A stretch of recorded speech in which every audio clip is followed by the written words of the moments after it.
Good morning to all. आज हमारी 11th class लेखांकन समीकरण की 5वीं क्लास है। ठीक, हम कुछ थ्योरी पोर्शन भी देखते चल रहे हैं, साथ में प्रैक्टिकल भी देख रहे हैं।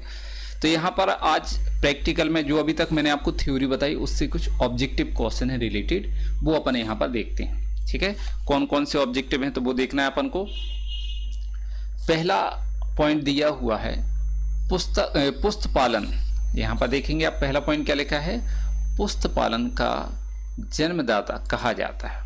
तो हमने आपके लिए एक दिन बताया हुआ था फर्स्ट क्लास में, क्या बताया था कि जो बही खाता है वही पुस्तकालन है, पुस्तपालन है। और वही खाता की जन्मदाता जो है वो कौन है, लूकास पेसियोली। आपको बताए थे ना 15वीं शताब्दी में 1494 में। तो पहले वाले का आंसर क्या है आपका, सी। अब देखेंगे इसके बाद दूसरा पॉइंट देखते हैं हम।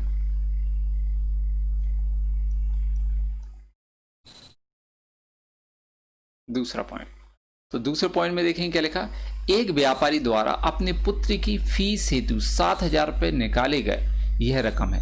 भाई व्यापारी, पुत्र किसका है, व्यापारी का, व्यापार का तो नहीं है। तो पुत्र की फीस उसका व्यक्तिगत खर्च है, निजी खर्च है। और हमने बताया था ना, व्यापारी जब अपने निजी खर्च के लिए व्यापार से रोकड़ या माल निकालता है तो उसको क्या कहते हैं, आहरण। तो इसका कौन सा आंसर होगा, पहला। इसका तीसरा है, इसका दूसरे का पहला। फिर अगला, जिस व्यक्ति को उधार माल बेचा जाता है उसे कहते हैं, हम जिसको उधार माल बेचते हैं वो क्या कहलाता है, भाई उससे पैसा लेना, वो हमें पैसा देगा, देने वाला है तो देनदार। जिस व्यक्ति को हम उधार माल बेचते हैं वो क्या कहलाता है, देनदार कहलाता है। अगला,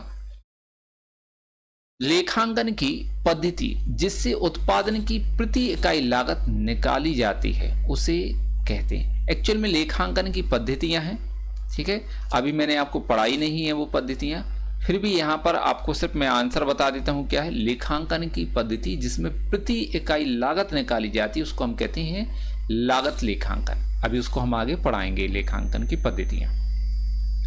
अगला 5वां पॉइंट, व्यापारी द्वारा व्यापार में धन कमाने के उद्देश्य से लगाई गई रकम माल या संपत्ति को कहते हैं। तो हमने बताया ना, व्यापारी जब व्यापार प्रारंभ करने के लिए जो रोकड़ या माल या संपत्ति व्यापार में लगाता है उन सब का योग पूंजी कहलाती है। ठीक है, तो यहां पर देखेंगे आंसर आपका क्या आएगा, बी आएगा। ये वाला आपका आंसर रहेगा 5वीं का बी। ठीक है, यदि इनमें से कोई भी आपको डाउट है ऑब्जेक्टिव में तो आप मुझे कॉल करके पूछ सकते हैं। हालांकि प्रैक्टिकल में भी बात कर रहा हूं कि प्रैक्टिकल में भी यदि कोई डाउट होता तो आप आके पूछ सकते हैं। अब आगे के एक क्वेश्चन है, तो एक क्वेश्चन एक्चुअल में मैंने पहले बना रहा था लेकिन थोड़ी सी मिस्टेक होने की वजह से वो रोक दी है, तो ये सॉल्व कर दिया गया है। बार बार पेन से लिखने में दिक्कत होती है यहाँ पर, इसलिए मैं उसी को समझाऊंगा। तो आप देखेंगे क्वेश्चन क्या लिखा है, 4th होमवर्क भी दिया था मैंने। शिव नारायण के निम्नलिखित लेन देनों से लेखांकन समीकरण तैयार कीजिए। क्या क्या है, रोकड़ से व्यापार शुरू किया, नगद क्रय, उधार क्रय, नगद विक्रय, फर्नीचर उधार खरीदा, लेनदारों को भुगतान किया। तो सबसे पहले अपन क्या करेंगे यहाँ पर कि आप जो व्यवहार दिए इनसे खातों को छांट लेंगे। तो पहला व्यवहार देखो क्या लिखा, रोकड़ से व्यापार प्रारंभ किया, तो कौन सी चीजें आएंगी, दो पहले पॉइंट में देखो क्या लिखा, रोकड़ और पूंजी। एक तो लिखा ही है रोकड़, दूसरा व्यापार शुरू करने के लिए जो पैसा लगाते हैं वो क्या कहलाती है, पूंजी कहलाती है। कंप्लीट। दूसरा पॉइंट देखते हैं, नगद क्रय। तो हमने आपको बताया था माल खरीदने या बेचने के लिए हम क्या लिखते हैं, स्टॉक हमेशा। तो एक तो आ गया आपका स्टॉक, ये वाला दूसरे पॉइंट में स्टॉक। और नगद खरीदा है तो नगद मतलब क्या होता है, रोकड़। तो ये लिख दिया अपन ने क्या है, रोकड़। होगा 2 पॉइंट। अब तीसरा देखेंगे अपन, उधार क्रय। उधार माल खरीदो या नगद माल खरीदो, तो माल खरीदने या बेचने को हम स्टॉक लिखते हैं। तो तीसरे पॉइंट में देखो हमने क्या लिखा, स्टॉक। ये आ गया आपका। अब उधार खरीदा है तो जिस व्यक्ति से हमने उधार माल खरीदा है उसको हमें पैसा देना है तो वो क्या कहलाता है, लेनदार। तो ये लिखा है लेनदार। तो 3rd पॉइंट में क्या क्या आएंगे, 2 स्टॉक और लेनदार। 4th में नगद विक्रय। तो हमने बताया ना, नगद माल बेचने या खरीदने को क्या लिखते हैं, स्टॉक। तो ये लिख दिया 4th में अपन ने, स्टॉक लिखा है। और नगद बेचा है तो क्या लिखेंगे, रोकड़। होगा ना, कम से कम 2 खाते होते हैं, 2 से ज्यादा हो सकते लेकिन 2 से कम नहीं होंगे। फर्नीचर खरीदा उधार। तो फर्नीचर संपत्ति है, जब भी हम संपत्ति खरीदते हैं तो संपत्ति का नाम लिखते हैं। संपत्ति का नाम लिख दिया हमने, क्या, फर्नीचर। और उधार खरीदा है तो जिस व्यक्ति से हमने उधार माल खरीदा है या कुछ भी या पैसा भी उधार लिया तो वो लेनदार कहलाता है। तो अगला क्या आएगा, लेनदार। मतलब दो चीजें क्या है, फर्नीचर और लेनदार। अगला पॉइंट, लेनदारों को भुगतान किया। लेनदारों को भुगतान किया मतलब होता है हमने लेनदारों को पैसा दिया है। पैसा मतलब रोकड़। तो यहाँ पर आएगा एक तो रोकड़ खाता और दूसरा लेनदार खाता। तो ये हो गया आपके खाते अपन ने छांट ली। अब अपन लेखांकन समीकरण बनाएंगे। तो लेखांकन समीकरण लिख लेंगे। सबसे पहले हेडिंग डालेंगे लेखांकन समीकरण। और लेखांकन समीकरण क्या होता है, संपत्ति बराबर पूंजी प्लस दायित्व, ये होता है। अब आपके पास संपत्ति क्या है, रोकड़ है आपके पास, ठीक है, स्टॉक है आपके पास, फर्नीचर भी है आपके पास, बराबर पूंजी, ठीक है, और लेनदार। इतनी संपत्ति, 3 संपत्ति और 2 दायित्व। अब पहला पॉइंट लिखेंगे अपन, व्यापार प्रारंभ किया, कितना, 25,000, ये लिखा है। रोकड़ से व्यापार शुरू किया, कितना, 25,000। तो यहाँ पर रोकड़ में प्लस कर देंगे अपन, कितना आ जाएगा, 25,000। और व्यापार शुरू करने के लिए जो हम पैसा लगाते हैं वो क्या कहलाता है, पूंजी। तो पूंजी में कितना लिख देंगे, 25,000। ये हो गया क्लियर। अब स्टॉक 0 है, फर्नीचर 0 है और लेनदार भी 0। ये पहला समीकरण है। दूसरा समीकरण देखते हैं अपन, क्या लिखा है, नगद क्रय, नगद माल खरीदा। जब नगद माल खरीदोगे तो पैसा जाएगा। तो देखो हम रोकड़ में से माइनस कर देंगे, कितना, 15,000 ही माइनस किया। और माल खरीदा तो स्टॉक में प्लस कर देंगे, 15,000 हमने स्टॉक में प्लस कर दिया। बस इतना ही था, 2 चीजों पे प्रभाव पड़ा। इसको अपन बंद करेंगे। 25,000 में से 15,000 माइनस करेंगे तो रोकड़ कितनी बचेगी, 10,000। स्टॉक में हम 15,000 प्लस कर देंगे तो स्टॉक कितना आ जाएगा, 15,000। फर्नीचर 0 रहेगा। पूंजी आपकी 25,000 ही है और लेनदार आपका क्या है, 0। ये क्या बना, आपका नया समीकरण आ गया है, ठीक है। क्या आ गया आपका नया समीकरण। अब देखेंगे हम थर्ड पॉइंट, उधार क्रय 10,000, ठीक है। कितने का माल खरीदा, 10,000। तो जब हम उधार खरीदेंगे तो रोकड़ पे कोई प्रभाव नहीं पड़ेगा, लेकिन माल खरीद रहे हैं तो स्टॉक क्या होगा, बढ़ेगा। तो हम स्टॉक में यहाँ पर देखो हमने प्लस कर दिया, ये प्लस है स्टॉक में, कितना प्लस कर दिया अपन ने, 10,000, ठीक। और उधार खरीदा है तो जिस व्यक्ति से हमने उधार माल खरीदा है वो लेनदार है, तो लेनदार में प्लस कर देंगे, कितना, 10,000। तो यहाँ पर रोकड़ तो आपकी कितनी है, 10।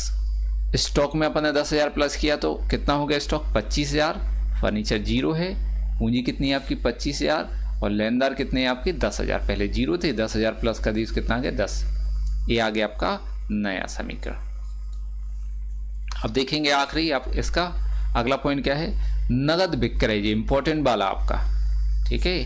नगद विक्रय कितना, 6,000। लेकिन लागत कितनी थी, ये लिखा है, देखो लागत कितनी है, 5,000। बेचा कितने में अपन ने, 6,000।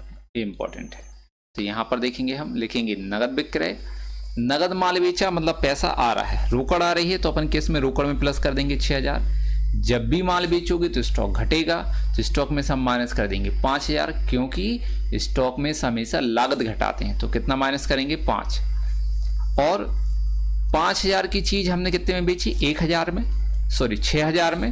तो 1,000 का क्या हो गया, लाभ, प्रॉफिट है आपका। तो लाभ से, आय से पूंजी बढ़ती है और हानि, खर्च और वैसी पूंजी घटती है।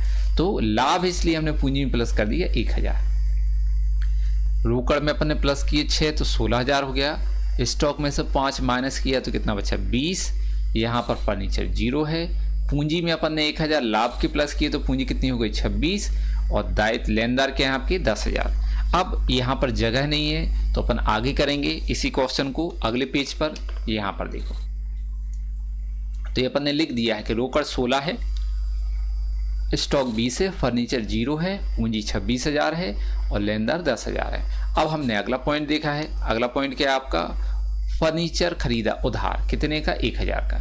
तो जब उधार खरीदेंगे तो रोकड़ पे कोई फर्क नहीं होगा। देखो अपन ने लिखा उधार फर्नीचर क्रय, फर्नीचर बढ़ जाएगा तो हम फर्नीचर में प्लस करेंगे 1,000। और उधार खरीदा है तो लेनदार भी बढ़ेंगे, लेनदारों को देना है पैसा, है ना। जिनसे उधार माल खरीदते हैं या कोई भी चीज़ उधार खरीदते हैं या पैसा लेते हैं उधार, वो लेनदार कहलाते हैं। तो लेनदार में प्लस करेंगे 1,000 और फर्नीचर में 1,000। तो नया समीकरण आपका क्या बनेगा, ये नया समीकरण, रोकड़ 16,000, स्टॉक 20,000, फर्नीचर 0 था तो कितना आएगा, 1,000। पूंजी कितनी है 26 और आपके लेनदार कितने हो गए 11,000। ये इतना आपका कंप्लीट। अब आखिरी पॉइंट है आपका लेनदारों को भुगतान किया, पैसा दिया, लेनदारों को अपन भुगतान किया मतलब पैसा दिया कितना 7,500। तो यहाँ पर अपन लिखेंगे लेनदारों को दिए, रोकड़ कम हो जाएगी 7,500, ठीक, और लेनदार भी कम होंगे 7,500। भाई अपना दायित्व घट जाएगा क्योंकि पैसा दे दिया अपन ने। तो यहाँ पर देखो कितना है 16,500 में से अपन ने माइनस किया, 16,000 में से माइनस किया 7,500, तो कितना बचा 8,500। 20,000 स्टॉक ज्यों का त्यों है, फर्नीचर भी वैसे ही है जैसे पहला था, पूंजी में कोई अंतर नहीं 26,000। लेनदार को अपन ने पैसा चुका दिया है तो 7,500 घट जाएंगे, तो लेनदार कितना बचेंगे 3,500। अब हमने आपको बताया कि हर सवाल में अब आपको चिट्ठा भी बनाना है, और चिट्ठा जो हम बनाते हैं वो किससे बनाते हैं, अंतिम समीकरण से। तो पहले हम चिट्ठा का फॉर्मेट खींचेंगे। दो पक्ष होते हैं, लेफ्ट हैंड साइड वाला क्या कहलाता है दायित्व, राइट हैंड साइड वाला क्या कहलाता है संपत्ति। तो पहले हम क्या लिख देंगे संपत्ति, देखो रोकड़ लिखेंगे अंतिम समीकरण की 8,500, स्टॉक लिखेंगे 20,000, फर्नीचर लिखेंगे 1,000, टोटल कितना आ गया 29,500। दायित्व पक्ष में देखेंगे अपन, दायित्व में क्या है आपके पूंजी आपकी 26,000, लेनदार आपके कितने हैं 3,500, टोटल कर देंगे तो यहां पर कितना आ जाएगा, ये है आपका 29,500, यहां पर भी कितना आएगा 29,500। चिट्ठी की दोनों पक्षों का योग हमेशा क्या होता है बराबर। अब अगला पॉइंट देखते हैं अपन, अगला क्वेश्चन। तो ये देखो 5वां, ये भी होमवर्क में था आपका, निम्न से लेखांकन समीकरण बनाइए। निम्न से लेखांकन समीकरण आपको बनाना है, तो यदि आप चाहें तो इसके लिए भी अपन कर सकते हैं। यहां पर 1 मिनट रुक जाएं आप थोड़ा सा।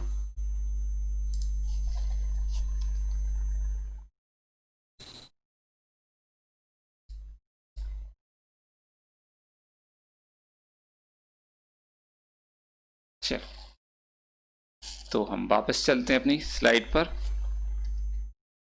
और क्वेश्चन नंबर आप 5 कर रहे थे, 5वां देखते हैं। यहाँ पर हम फिर से कर देते हैं एक बार कि लिखा हुआ है निम्न से लेखांकन समीकरण बनाइए। क्वेश्चन नंबर 5, पहला पॉइंट क्या दिया है, रोकड़ व माल से 20,000 रुपए से व्यापार प्रारंभ किया। तो यहाँ पर देखो हमने बताई थी ना, व्यापार शुरू करने के लिए जो रोकड़ माल और संपत्ति लगाई जाती है वो क्या कहलाती है पूंजी कहलाती है। यहाँ पर हमने दो चीजें लगाई हैं, एक तो रोकड़ लगाई तो रोकड़ लिख देंगे, माल को हम क्या लिख देंगे स्टॉक, और व्यापार शुरू करने के लिए जो हम रोकड़ माल संपत्ति लगाते हैं वो क्या कहलाती है पूंजी। तो यहां पर अगला पॉइंट क्या आ जाएगा पूंजी। यहां पर कितने खाते आ गए 3 खाते। दूसरा पॉइंट देखेंगे 10,000 रुपए का माल 12,000 रुपए नगद बेचा, तो माल बेचने या खरीदने को हम क्या लिखते हैं स्टॉक। तो यहां पर क्या आ जाएगा स्टॉक, नगद है मतलब रोकड़ आएगा, यहां पर नगद बेचा मतलब क्या आ जाएगा रोकड़। थर्ड पॉइंट, उधार फर्नीचर खरीदा, तो फर्नीचर संपत्ति है, जब भी हम कोई संपत्ति खरीदते हैं तो संपत्ति का क्या लिखते हैं नाम, तो यहां पर संपत्ति लिख देंगे क्या है फर्नीचर, और उधार खरीदा है तो क्या लिखेंगे हम लेनदार। जिस व्यक्ति से हम उधार माल खरीदते हैं या पैसा उधार लेते हैं वो क्या कहलाता है लेनदार। तो ये हो गया आपके खाते। अब अपन अगले पेज पे सॉल्व करेंगे, तो अपन ने रफ काम किया है।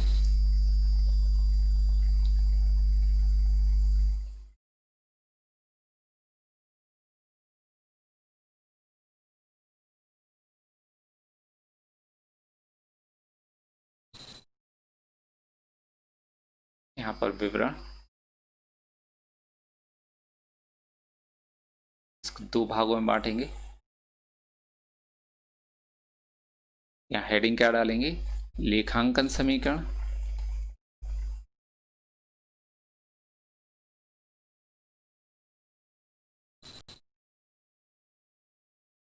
लेखांकन समीकरण क्या होता है आपका संपत्तियां बराबर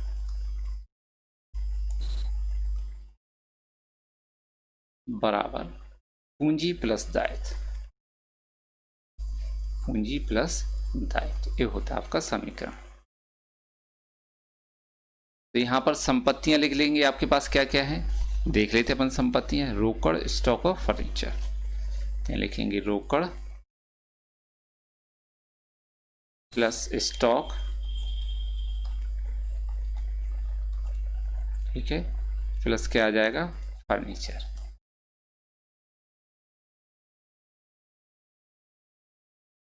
फर्नीचर इसको मिटाना ही पड़ेगा क्योंकि ज़्यादा हो गया है।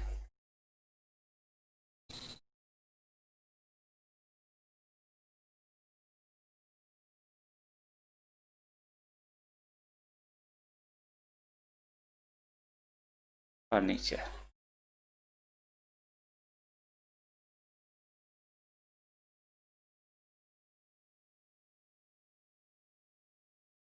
बराबर, बराबर में पूंजी लिखेंगे प्लस दायित्व में क्या है लेनदार।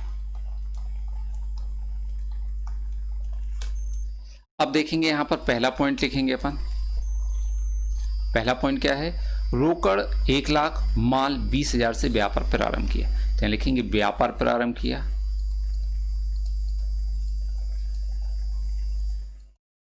प्रारंभ किया। रोकड़ कितनी लगाई 1,00,000, तो हम रोकड़ में कितना लिख देंगे 1,00,000।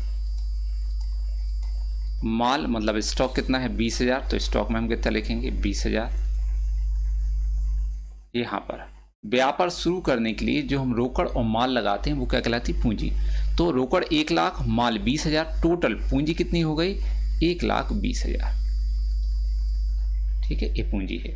फर्नीचर क्या है आपका 0, लेनदार क्या है आपका 0। पहला पॉइंट आपका कंप्लीट है। आगे करेंगे अपन सेकंड, 10,000 रुपये का माल 12,000 में नगद बेचा। तो यहाँ पर लिखेंगे अपन नगद विक्रय, सेकंड पॉइंट नगद विक्रय। नगद माल बेचोगे तो पैसा क्या होगा आएगा, माल बेचने से पैसा आ रहा है तो रोकड़ में हम प्लस कर देंगे। कितना प्लस करेंगे 12,000, क्योंकि 12,000 में बेचा है। माल बेचा है तो स्टॉक घटेगा, स्टॉक कम हो जाएगा, तो स्टॉक में से हम माइनस कर देंगे 10,000। 10,000 क्यों, क्योंकि लागत उसकी कितनी है 10,000। जो माल आपने 12,000 में बेचा उसकी लागत कितनी 10,000, तो स्टॉक में से हमेशा लागत घटाई जाती है, ये ध्यान रखना आपके लिए। अब देखो एक और चीज, यहाँ पर 10,000 की माल आपने 12,000 में बेच दिया, मतलब 2,000 का क्या हो गया प्रॉफिट। भाई लाभ हुआ है तो हम पूंजी में हम प्लस कर देंगे, हानि होती तो घटा देते। तो पूंजी में हम प्लस करेंगे 2,000 रुपए का लाभ, ये अपन प्लस कर देंगे, ठीक। यहां पर यहां लिखेंगे 1,12,000, ये क्या आ गया रोकड़। स्टॉक कितना आ जाएगा आपका 10,000। फर्नीचर क्या है 0। पूंजी कितनी है 1,22,000। और लेनदार कितने हैं आपके 0, ठीक है। लेनदार क्या है 0। ये क्या आ गया आपका नया समीकरण,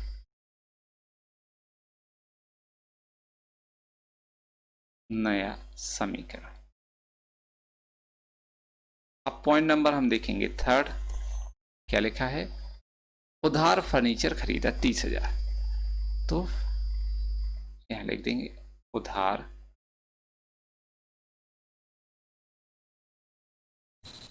फर्नीचर खरीदा,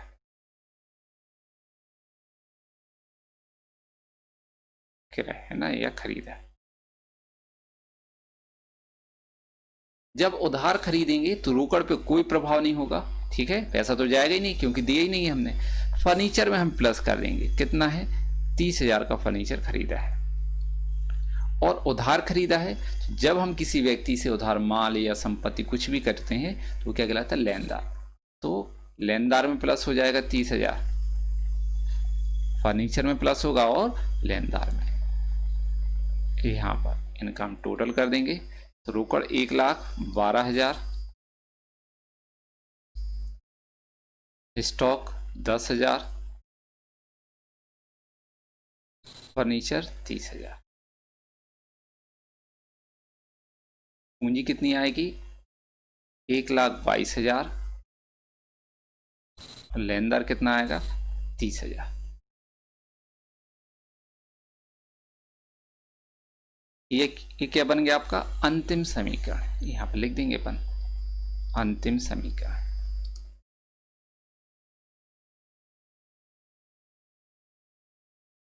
हम जो भी आपको होमवर्क देते हैं, यदि आप वो नहीं कर पाते हैं पूरा, एक भी पॉइंट गलत होता है तो हम जरूर आपको उसको करके बताएंगे, है ना। तो आपको होमवर्क जरूर करना है, चेक भी करेंगे कि हम क्या करा रहा है और आपने क्या किया है। अब इसी सवाल का हमें बनाना है चिट्ठा। अब हम चिट्ठा बनाएंगे तो ये देखेंगे आप, चिट्ठा हम बना देते हैं। तो अंतिम समीकरण से चिट्ठा बनाते हैं। तो यहाँ पर देखेंगे हमने लिखा है हेडिंग में चिट्ठा, और यहाँ पर चिट्ठे में आप देखो जरा ध्यान से, पहले हम संपत्तियां लिखते हैं अंतिम समीकरण की, रोकड़, स्टॉक और फर्नीचर। तो रोकड़ लिख देंगे हम कितनी है 1,12,000, स्टॉक लिख देंगे कितना है 10,000, फर्नीचर कितना है 30,000। दायित्व में देखेंगे आपके पास क्या है, दो चीजें, पूंजी और लेनदार। पूंजी कितने हैं 1,22,000 ये लिख दिए, लेनदार कितने हैं 30,000 ये लिख दिए। इन दोनों का टोटल करेंगे तो इसका कितना आ जाएगा 1,52,000। इसका करेंगे तो इसका भी कितना आएगा 1,52,000। ये है आपके, ठीक। तो ये आपका क्वेश्चन कंप्लीट हुआ है। अब हम देखते हैं अगला क्वेश्चन। अगला क्वेश्चन ये है आपका, निम्नलिखित व्यवहारों से लेखांकन समीकरण तैयार कीजिए। इसको अपन को लेखांकन समीकरण तैयार करना है। यहाँ पर हम खाते छांट लेते हैं। नंबर 1 पॉइंट, योगेंद्र गौड़ ने रोकड़ से व्यापार प्रारंभ किया है 15,000। तो यहाँ पर कौन कौन से खाते आएंगे, एक तो आपका रोकड़ आ जाएगा, दूसरा क्या आएगा पूंजी, ठीक है। दूसरा किराया प्राप्त। अब देखना ध्यान से, किराए में हमें क्या मिलता है, किराया प्राप्त हुआ तो किराए में क्या मिलता है रोकड़, ठीक है। और किराया प्राप्त होना क्या है आय, किराया मिलता है तो वो क्या कहलाता है आय है। तो ध्यान रखना, आय, व्यय, लाभ, हानि, ठीक, इन सब से पूंजी प्रभावित होती है। तो यहां पर हम क्या लिखेंगे, पूंजी लिखेंगे।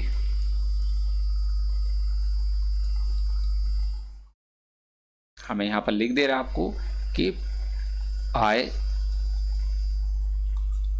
व्यय, लाभ, हानि, खर्च, इन सब से क्या प्रभावित होती है, पूंजी प्रभावित होती है। तो इन सब की जगह पे हमें पूंजी का नाम लिखेंगे अभी, ठीक है, लेखांकन। तो यहां पर देखो हमने किराया प्राप्त किया तो क्या प्रभावित होगा, रोकड़ और पूंजी, क्योंकि किराया आय है। ब्याज दिया, तीसरा पॉइंट, ब्याज दिया तो ब्याज में हम क्या देते हैं पैसा, तो रोकड़ आएगा। और ब्याज देना व्यापार का खर्च है तो यहां पर क्या आ जाएगी पूंजी, दूसरा फिर क्या आएगा पूंजी। ये चीज आप समझना है ध्यान से। हम ये नहीं बता रहे कि व्यापार में पूंजी है, एक्चुअल में पूंजी प्रभावित होगी, पूंजी कम होगी या बढ़ेगी। यदि आय है तो पूंजी बढ़ जाएगी, और ब्याज और खर्च या हानि है तो पूंजी क्या होगी, घटेगी। तो ब्याज खर्च है तो पूंजी घट जाएगी। इसलिए अपन कौन कौन सी चीजें प्रभावित होती है उनके नाम हम लिखते हैं यहाँ पर, है ना, लेखांकन व्यवहार समीकरण में। यहाँ पर 4 पॉइंट लिखेंगे हम। 4 में क्या है, फर्नीचर उधार खरीदा। तो यहाँ पर फर्नीचर संपत्ति, उसका नाम लिख देंगे फर्नीचर। उधार खरीदा तो जिस व्यक्ति से हम उधार माल खरीदते हैं या उधार संपत्ति, वो क्या कहलाती है, लेनदार। ये लेनदार आ गए। अब यहां पर अपन क्वेश्चन सॉल्व करेंगे।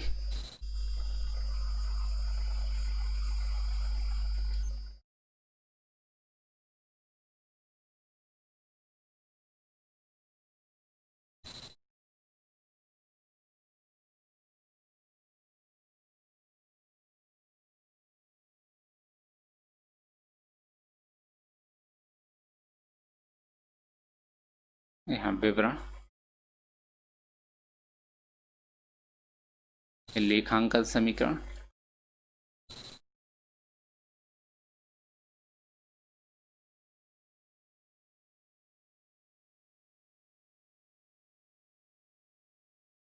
यहां पर क्या लिखेंगे, संपत्ति बराबर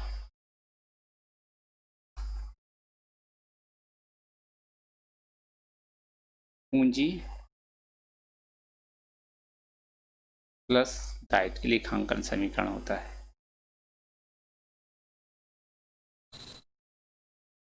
अब संपत्तियां देखेंगे हमारे पास क्या क्या है। एक तो रोकड़ है और फर्नीचर, दो चीजें हैं, रोकड़ और फर्नीचर। तो यहाँ पर लिख देंगे रोकड़ प्लस फर्नीचर।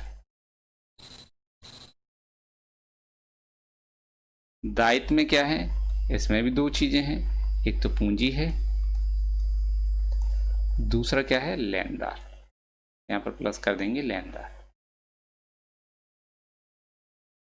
अब देखेंगे पहला पॉइंट, हमारा पहला पॉइंट क्या है वो देख लेते हैं हम क्वेश्चन में। योगेंद्र गौड़ ने रोकड़ से व्यापार प्रारंभ किया 15,000। तो यहां लिखेंगे व्यापार प्रारंभ किया, व्यापार प्रारंभ किया कितने से, 15,000 से। तो रोकड़ में हम कितना लिख देंगे, 15,000। व्यापार में रोकड़ आ गई, और व्यापार शुरू करने के लिए जो हम पैसा लगाते हैं उसको क्या बोलते हैं, पूंजी। तो पूंजी में कितना लिख देंगे, 15,000। ठीक है। लेनदार क्या है आपके, 0। फर्नीचर क्या है आपका, 0। दूसरा पॉइंट देखेंगे हम। दूसरा पॉइंट क्या है, किराया प्राप्त 1500 रुपए। तो यहां लिखेंगे किराया प्राप्त 1500। किराया हमें मिल रहा है तो रोकड़ क्या होगी, बढ़ेगी। मतलब रोकड़ में हम प्लस करेंगे, पैसा आ रहा है ना, तो प्लस कर देंगे हम 1500। और किराया मिलना आय होता है, लाभ है आपके लिए, आय हो रही, इनकम है आपकी, तो पूंजी में प्लस कर देंगे कितना, 1500। तो किराया प्राप्त हुआ, इससे दो चीजें प्रभावित होंगी, रोकड़ और पूंजी। तो यहां पर रोकड़ कितना है, 16,500 हो गई। फर्नीचर अभी आपका 0 है।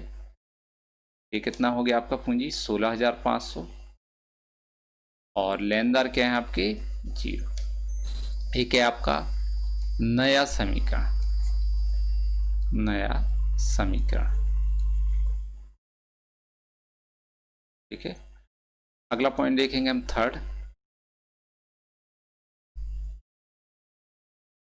थर्ड पॉइंट देखेंगे, क्या लिखेंगे, ब्याज दिया, ब्याज दिया, ब्याज दिया। तो ब्याज में हम क्या देते हैं, पैसा। तो रोकड़ कम हो जाएगी आपकी 500, और ब्याज व्यापार के लिए खर्च है। तो खर्च आय, खर्च व्यय और हानि से पूंजी क्या होती है, घटती है। तो पूंजी में से भी माइनस कर देंगे अपन कितना, 500 रुपए। यहां पर कितना बचेगा, 16,000। ये कितना है, 0। यहां पर कितना आ जाएगा, 16,000। और लेनदार कितना होगा, 0। अगला ये क्या है आपका नया समीकरण।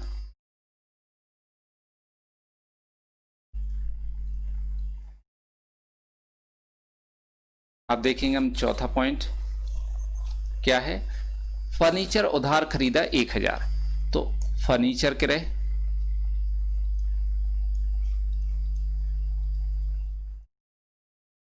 उधार खरीदा है, कितने का खरीदा है, 1,000 का।